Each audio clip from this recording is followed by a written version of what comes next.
Good evening, everyone. Thank you so much for being part of this session tonight. Hi. Hello. And about a week ago, I'm sure many of you would have heard a week ago, a prominent pastor here in South Africa passed away. And the story being told by his son is that, on his deathbed, the father died, in fact, while the son was holding his hand. And in hearing that story, I sort of imagined what would have been the father's last words to the son. What would the father would have said to the son? What would be his final word to the son, who is going, in fact, to take over the ministry and is going to continue his father's legacy, for a lack of a better term. I'm sure whatever the father said, perhaps, is something that is perhaps quite weighty, because I'm sure it was probably a final instruction of a father to a son.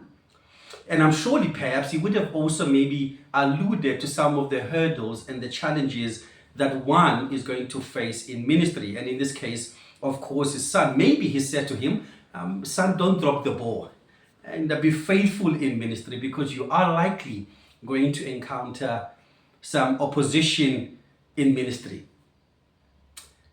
It is in that context that I want to introduce you today to this wonderful text in 2 Timothy chapter 4, verse 1 to 5, and I quickly want to read it to you.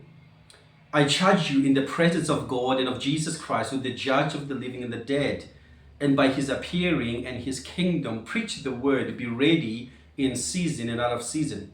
Reprove, rebuke, and exhort with complete patience and teaching. For the time is coming when people will not endure sound teaching, but having itching ears, they will accumulate for themselves teachers to suit their own passions, and will turn away from listening to sound truth and wander off into myth. And as of you, always be sober-minded, endure suffering, do the work of an evangelist, and fulfill your ministry. And perhaps at the backdrop of that story that I've just told you about this prominent figure who has died in our nation, and the words he perhaps would have said to his son, and in reading this particular text, and Timothy himself as a young man who is being charged by his spiritual father in this context, who he knows that his son at this point in time is facing severe persecution at Ephesus. He is facing an issue here of dealing with corrupt teachers who are causing a serious problem at Ephesus. So the Apostle Paul is sort of encouraging the son to be able really to preach the word just in spite of difficulties and in spite of opposition that he is likely going to face and is already facing, and to resolve to preach the sound doctrine, because knowing fully well that some people indeed will reject the truth. So this is the counsel of a father. This is a father to a son, ready to remind him to fulfill his ministry despite the opposition he is going to face, and to preach the gospel with so much resolve, because some people will reject the true teaching. Let's notice the weighty charge, the first point, which is really the weighty charge to Timothy. He gives him this wonderful weighty charge to Timothy, a father to a son, in dealing with this, of course, with these corrupt leaders at Ephesus. And in this charge, there are two primary things that the Apostle Paul is giving to Timothy. One is, Timothy, remember who is watching you. Timothy, you warn these people. Know that you are warning them in the presence of God and in the presence of Christ. It is a charge really for Timothy to remember that as you warn these people, God and Christ are your witnesses as you warn this one. This is a serious charge. It is done in the presence of God and in the presence of Christ. Secondly, he reminds them in this way to charge that it is not only done in the presence of God, knowing in the presence of Christ, but also he ought to remember that Jesus is coming back again, that Jesus will indeed appear again. In fact, in appearing again as a reminder that he will judge the living and the dead. We read in Acts 4:22, it says, he commanded us to preach to the people and to testify that he is the one whom God appointed as judge of the living and the dead. So here's the church. So that Timothy knows fully well what he ought to do in preaching the word despite of opposition. He ought to first do it in the presence of God and in the presence of Christ. Number two, he ought to know that as he does this, that one day God will come back. Jesus will come back to judge the living and the dead. And then he follows this up really by giving him the charge. To give him these imperatives that he ought to do. And the first imperative that really the Apostle Paul gives it is a command, an imperative. He says, preach the word. Timothy, you ought to preach the word. Really means, Timothy, you ought to announce the word. Notice, it's not up to Timothy to decide what he's got to do, whether he wants to or not. It is a command. It is an imperative that it's not up to him. He has to preach the word. It is a command. It's something that he's got to do. It is like at work, when you are at work and you are given a brief, and the CEO or an executive writes a brief, and the brief really tells you what you ought to do in order to be able to fulfill key activities or your KPIs at your workplace. And so he's giving him this as really as a charge, also as a brief to some extent, to preach the word. And what is he got to preach? He's got to preach the gospel. This is the gospel. He's got to preach the good news. He's not asking Timothy to share. He's asking him to preach, to announce. Why? Because preaching is central to the work of God. Well, he could have told perhaps Timothy to do other things. Maybe he could have said to Timothy, primarily Timothy, feed the hungry, visit the people in prison. Of course, those things are good and well. But those things are secondary. The primary thing he tells him as he faces this opposition from false teachers is the setting. Timothy, preach. That's what you got to do. This is the anecdote. This is the remedy. Preach. And then it says, the second imperative he gives him, preach. Number 2, he says, be prepared. Notice the word there, in season and out of season. He's saying to Timothy, preach. Whether you feel like it or not, whether it is suitable or not, whether it is convenient or not, preach. The word here has got a sense in which Timothy must preach consistently. That's the word, it seems to me, that he's got to preach consistently as the one who is prepared. In other words, Timothy is though he is on duty and ready to preach all the time. He's got to preach. So he's got to be prepared to preach. It says number 3, persuade them. That's another imperative. He's got to persuade them, to argue, to persuade them with the message of the gospel. Paul is encouraging Timothy to bear with his listeners. He's not to fight with the listeners. He's not simply to fight with these false teachers that are coming in a manner that is ungodly, in a sense. He's not to do that, but he's ought to persuade them with the gospel, with the hope that they would repent from their sin and turn to the true gospel. So Timothy is to persuade them with love and with care and with a sense of gentleness when engaging them. This does not mean he's being weak by doing this. Really, he is being firm and yet being gentle to persuade them, to argue in a biblical sense around this. And then the fourth thing, he reminds them that rebuke them as well. Not just the first part, really. Timothy ought to persuade them, but also he's got to rebuke them. Because this is a false teaching that has crept into this church at Ephesus. It is bad teaching. It is false teaching. In fact, so he's got to speak up around this teaching. He's got to rebuke it. More especially those who refuse, because there is a sense here in which this audience, they are refusing to listen to Timothy's word. Therefore, as they refuse to listen, Timothy has to rebuke. And at times, I guess that rebuke may be in public. Sometimes that rebuke may even be in private. But he's got to rebuke. Notice rebuke is followed by exhort, which is the other imperative, the fifth imperative. Paul encourages them to exhort them. In other words, you ought to rebuke, but you also have to encourage. What a wonderful combination of rebuking and encouraging. So Timothy has to encourage his listeners to repent. He is not to downplay this at all, but he must do it with persuasion. He must do it with patience and persuading and teaching his listeners the gospel to such an extent that they listen to him and they repent. Additionally, he reminds them then from verse 3 to verse 4 that now there will be conflict when you preach the gospel. There will be conflict. Again, as I have reminded you, that it is because the Apostle Paul is facing an opposition. And he must fulfill his ministry without compromise because of the danger that has crept into the church.